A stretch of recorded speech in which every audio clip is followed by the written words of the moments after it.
तो बताना चाहूंगा कि सेम की समस्या से, सेम के बारे में भी बात करेंगे, सेम होता क्या है।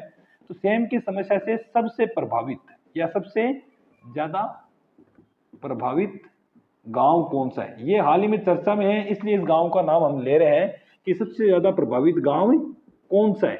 तो आप सबको पता होगा, अगर नहीं पता है तो बड्डोपल गांव। अब क्यों चर्चा में है, तो बड्डोपल गांव, और बड्डोपल गांव कहां पे है, हनुमानगढ़ की पीलीबंगा तहसील में है। तो हनुमानगढ़ याद रख लो, पीलीबंगा याद रहे तो ठीक, न याद रहे तो ठीक। अब ये क्यों फेमस है, यहाँ पे राजस्थान का दूसरा पक्षी अभ्यारण्य स्थापित करने की प्लानिंग यहाँ पे हो रही है। ठीक है, राजस्थान का दूसरा पक्षी अभ्यारण्य हो रहे हैं। अब बात करते हैं सेम के बारे में। सेम क्या है, देखो सेम क्या होता है, जब नहरी पानी के कारण या किसी और वजह से बाढ़ के कारण या कुछ भी होता है।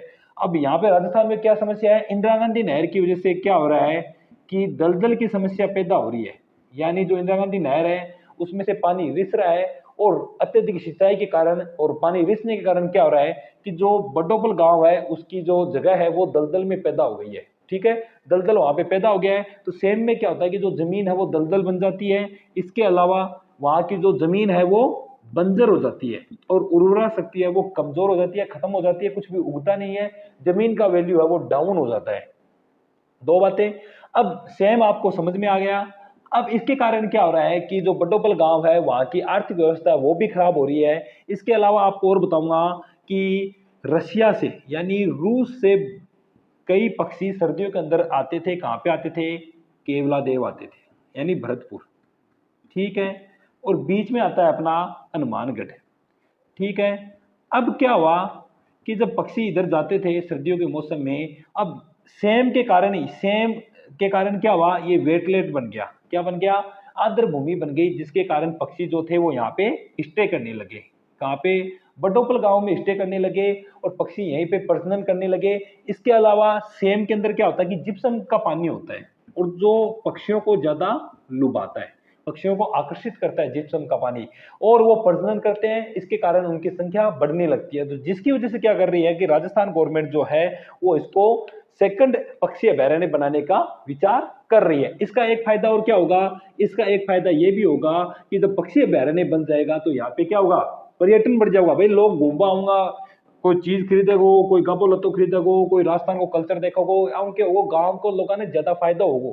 जिसकी वजह से क्या होगा कि जो बड्डोपल गांव है बाकी आर्थिक व्यवस्था सुधरेगी, क्योंकि खेती तो हो रही नहीं। कई हजार जो हेक्टेयर एकड़ भूमि है वह बर्बाद हो चुकी है, खेती हो रही नहीं है। जिसकी वजह से अगर पक्षी अभयारण्य बनता है तो गांव वालों को बहुत ज्यादा फायदा यहाँ पे मिलेगा। अब ये तो था राजस्थान का दूसरा। अब बड़ी बात है कि राजस्थान का प्रथम कौन सा है। अब ये क्वेश्चन आया हुआ है, किसमें आया हुआ है, इंफॉर्मेटिव असिस्टेंट की एग्जाम में 2020 के अंदर ये एग्जाम में आया हुआ है। तो राजस्थान का प्रथम पक्षी अभयारण्य, वेरी इंपॉर्टेंट, सबको पता है कौन सा भाई अभयारण्य कौन सा है। अभी वर्तमान में इसका नाम केवला देव कर दिया गया, भगवान शंकर को मान्यता देने के लिए केवला देव गाना पक्षी अभयारण्य राष्ट्रीय उद्यान बन गया है, पक्षी भी नहीं रहा है। बात करेंगे राष्ट्रीय उद्यान और अभयारण्य पे भी। ठीक है, कहाँ पे है, भरतपुर में। इसको पहले भरतपुर पक्षी अभयारण्य भी कहा जाता है। तो आपको बता दूं, जो एग्जाम में आए हुए क्वेश्चन होते हैं वो रिपीट भी होते हैं। ठीक है, अब देखो अभयारण्य और राष्ट्रीय उद्यान में क्या अंतर है। आप बार बार पढ़ते हो अभयारण्य राष्ट्रीय उद्यान, अभयारण्य राष्ट्रीय उद्यान। तो देखो राष्ट्रीय उद्यान जो है वो लंबा चौड़ा एक बहुत बड़ा एरिया होता है, अभयारण्य थोड़ा सा छोटा एरिया होता है। दूसरी बात जो है, राष्ट्रीय उद्यान के अंदर मानवों की आवाजाही वर्जित है, सिर्फ पर्यटन के लिए, वो भी परमिशन से जा सकते हैं, पर्यटन के रूप में विकसित किया जाता है, बट वो एक तरह से परमिशन मिलती है कि हाँ भाई आप जा सकते हो। दूसरी बात, यहाँ पे जो एनिमल्स की जो चराई होती है, उनको जो चराने का काम है वो बंद है। यहाँ के जंगलों से आप लकड़ियां नहीं ला सकते, यहाँ के जंगलों को विकसित होने का उन्हें पूरा अवकाश दिया जाता है। अब होता है अभयारण्य। अभयारण्य में क्या होता है, आप डांडों को चला सकते हो, यानी जो डांडा वगैरह चलाना थे ले जा सको, घूम भी सको थोड़ा बहुत। और दूसरी बात, अठे जो अभयारण्य को जो मीनिंग क्या है, अभय प्लस अरण्य, यानी वो जंगल जिसमें कोई भय नहीं हो। अरण्य मतलब जंगल, अभय मतलब जिसमें कोई डर नहीं हो, कौन सी संधि हो गई बताओ भाई, दीर्घ संधि हो गई। ठीक है। दूसरी बात क्या है कि मान लो राष्ट्रीय उद्यान में आपकी जमीन आ रही है, तो गवर्नमेंट क्या करती है, उस जमीन को पूरी खरीद लेती है और आपको मुआवजा दे देती है और आपको जमीन से हटा देती है। अभ्यारण्य में ऐसा नहीं है। गवर्नमेंट क्या करती है, अभ्यारण्य में अगर आपकी जमीन आ रही है तो वो आपसे कॉन्ट्रैक्ट एग्रीमेंट करते हैं, उसके बाद में आपको वहां पे कुछ क्रियाकलाप, जो आप लिमिटेड क्रियाकलाप आपको करने होते हैं, उससे ज्यादा आप कर नहीं सकते। वो एक एग्रीमेंट होता है गवर्नमेंट के साथ आपका। तो कहने का मतलब है कि अभ्यारण्य जो है वहां आप जा सकते हो, थोड़ा बहुत लकड़ी वकड़ी भी ला सकते हो, मतलब ज्यादा तो नहीं पर चल जाएगा आपका। बट राष्ट्रीय उद्यान से आप कुछ भी नहीं ला सकते, क्योंकि यहाँ पे वनस्पतियों को भी पूरा अवकाश दिया गया है इनको, ठीक है, कि ये अपना पूर्ण विकास कर सकें। लेकिन अभ्यारण्य में सिर्फ एनिमल्स के लिए है, जंगलों के लिए इतना खास नहीं है। तो ये तो है अपना एक छोटा सा उदाहरण अभ्यारण्य और राष्ट्रीय उद्यान के ऊपर। यूपीएससी में भी कई बार ये इसका डिस्क्रिप्टिव पेपर जब आता है तब पूछा जाता है, यूपीएससी के अंदर भी। ठीक है साथियों, एक क्वेश्चन और मुझे सेम से याद आ रहा है, जो आया था आपके जूनियर इलेक्ट्रिकल की एग्जाम में आया था। और वो क्वेश्चन क्या आया था, वो क्वेश्चन ये आया था कि राजस्थान के सेम से प्रभावित सबसे ज्यादा प्रभावित जिले कौन कौन से हैं। और ये आया था आपके जेई के एग्जाम में, यानी जूनियर इंजीनियर था इलेक्ट्रिकल के अंदर। 2020 का एक क्वेश्चन था या पता नहीं 19 का था। तो राजस्थान में सेम से प्रभावित सबसे ज्यादा जिले कौन से हैं, तो सबसे पहले आपका आता है हनुमानगढ़, फिर श्री गंगानगर और लास्ट बच गया आपका बीकानेर। तो देखो साथियों, एक क्वेश्चन के अंदर हमारे 4 से 5 क्वेश्चन तैयार होते हैं। एक बार फिर कहता हूं, जो क्वेश्चन आए हुए होते हैं उनको जरूर पढ़ें, वो रिपीट होते हैं कई बार क्वेश्चन। तो सेम की समस्या से सबसे ज्यादा प्रभावित गांव कौन सा है, बड्डोपल है। बड्डोपल के अंदर क्या हो रहा है, दूसरा पक्षी अभ्यारण्य आपके लिए वहां पे बनाया जा रहा है। जरूर बने तो जरूर जाना, गांव की आर्थिक व्यवस्था सुधरेगी, आपको भी फायदा है, गांव वालों को भी फायदा है। और राजस्थान का प्रथम कौन सा है, तो केवलादेव पक्षी अभ्यारण्य है, जो अभी उसको राष्ट्रीय उद्यान बना रखा है। अगर हम भारत की बात करें तो आपका होगा वेदांत थंगल, जो तमिलनाडु में वेदांत थंगल, ये भारत का प्रथम है पक्षी अभ्यारण्य, जो कहां पे है, तमिलनाडु में है। ठीक है साथियों, चलिए अब दूसरा क्वेश्चन ले लेते हैं, बहुत ही इंपॉर्टेंट क्वेश्चन है। दूसरा क्वेश्चन लेने से पहले एक बात और बताऊंगा आपको कि जो केवलादेव पक्षी अभ्यारण्य है वो साइबेरियन सारस उसके लिए प्रसिद्ध है। ये याद रखना, साइबेरियन सारस के लिए प्रसिद्ध है, बहुत बार पूछा जाएगा। किस वन्य जीव अभ्यारण्य की चट्टानों पर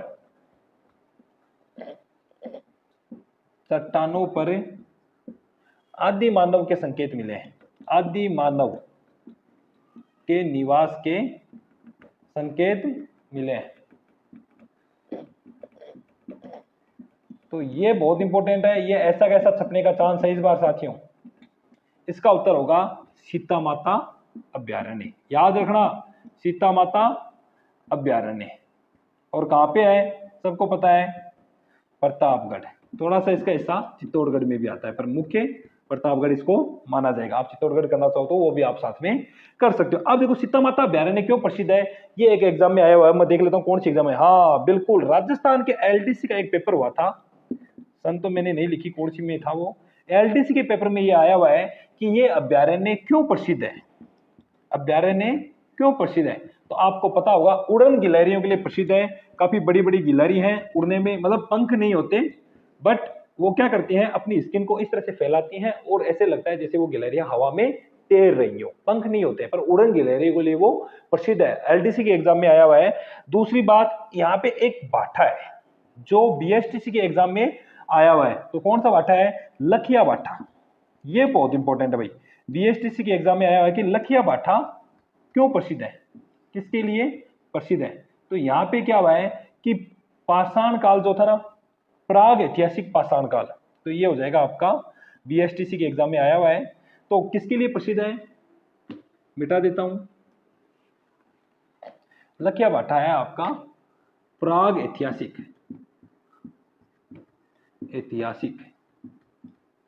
यानी जो प्राग ऐतिहासिक काल है उसका जो नक्काशी है वो यहाँ पे मिला है। इसके अलावा कुछ घोड़े के ऐसे चित्र भी यहाँ पे दिखाई दिए हैं, और ये भी यहाँ पे लव कुश के 2 वाटर सोर्सेज हैं, यानी जल स्रोत हैं, वो भी फेमस है। तो प्राग ऐतिहासिक काल की नक्काशी यहाँ के लिए फेमस है। कहाँ की? जो सीता माता अभ्यारण्य है उसके अंदर एक भाटा है, लखिया भाटा जिसको कहा जाता है, जिसके ऊपर प्राग ऐतिहासिक काल नक्काशी है, एक घोड़े की आकृति वहां पे, एक चित्र वहां पे बना हुआ है। चलिए साथियों, अब तीसरा क्वेश्चन देख लेते हैं। 2 क्वेश्चन हो गए अभ्यारण्य से, तीसरा क्वेश्चन हम कर लेते हैं अब स्पोर्ट्स से। हाल ही में राजस्थान सरकार ने खेलों को आगे बढ़ावा देने के लिए, खेलों को आगे बढ़ाने के लिए या बढ़ावा देने के लिए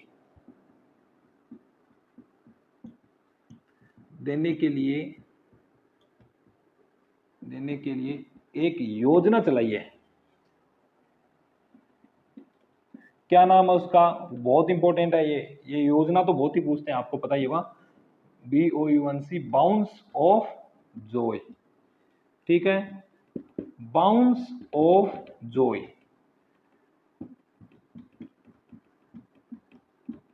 यानी खुशी के साथ उछलना, उत्साह के साथ उछलना। तो राजस्थान सरकार ने क्या किया है, खेलों को बढ़ावा देने के लिए एक योजना चलाई है जो बाउंस ऑफ जॉय के नाम से जानी जाती है।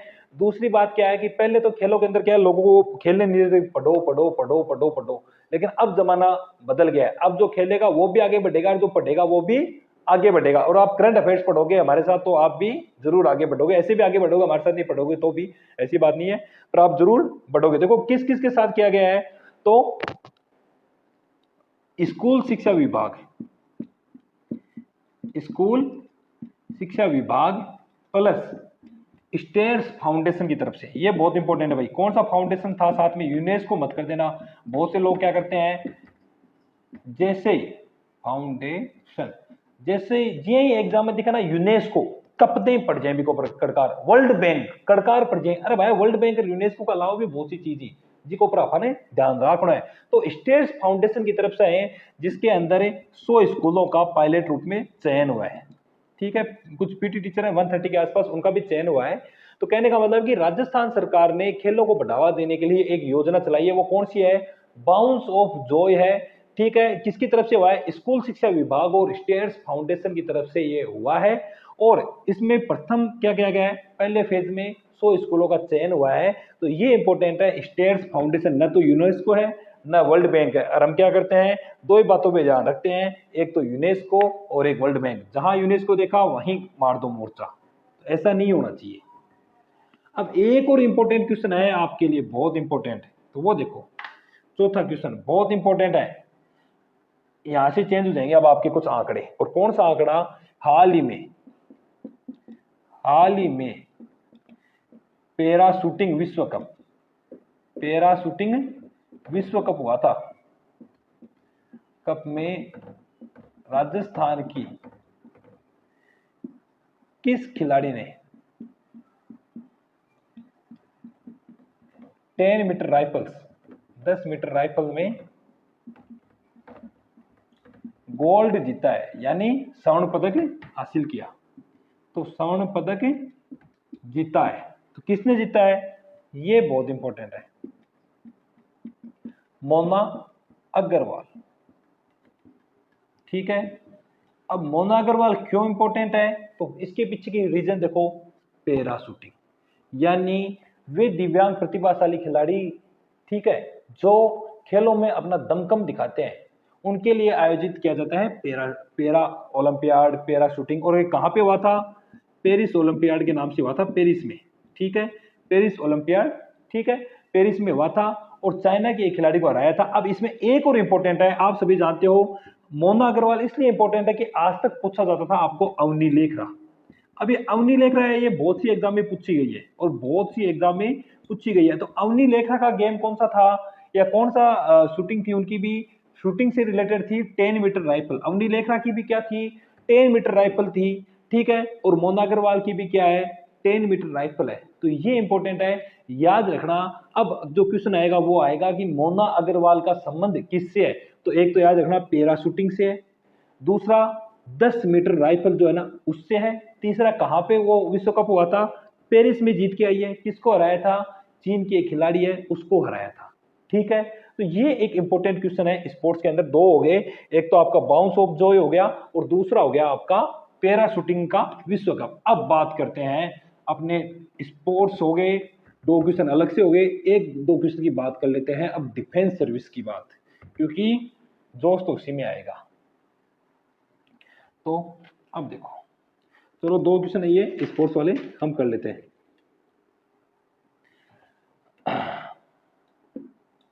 धर्म गार्जियन, धर्म गार्जियन युद्ध अभ्यास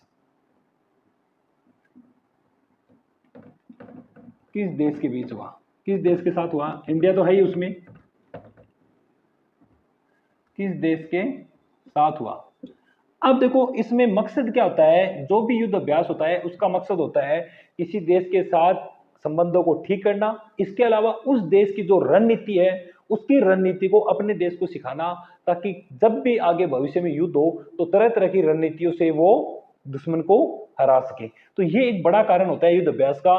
ठीक है, कहीं ऐसा तो नहीं है कि हम युद्ध अभ्यास, अगर हम युद्ध अभ्यास नहीं करेंगे तो हमें क्या लगेगा कि हम सबसे बेस्ट है, लेकिन हम जब किसी दूसरे देश के सोल्जर्स के साथ युद्ध अभ्यास करते हैं तो हमें कई चीजों का पता चलता है, अपनी कमियों का भी पता चलता है, और अपनी अच्छाइयां क्या क्या है, कौन सा अपना स्ट्रॉन्ग पॉइंट है वो भी हमें पता चलता है। तो इसका उत्तर होगा जापान, बहुत इंपॉर्टेंट है भाई, जापान। इसके अलावा एक और चमकाने वाली बात देखो, वीर गार्जियन। तो वीर गार्जियन का संबंध किससे है? उसका संबंध भी किसके साथ है? जापान के साथ, यानी जापान और भारत के मध्य। लेकिन जो धर्म गार्जियन था वो तो था थल सेना, यानी आर्मी। ठीक है, और वीर गार्जियन का संबंध किससे है? वायुसेना से है, बोले तो एयरफोर्स। ठीक है, ये राजस्थान में हुआ था, और राजस्थान में कहां पे हुआ था ये? तो ये होगा महाजन फील्ड फायरिंग रेंज।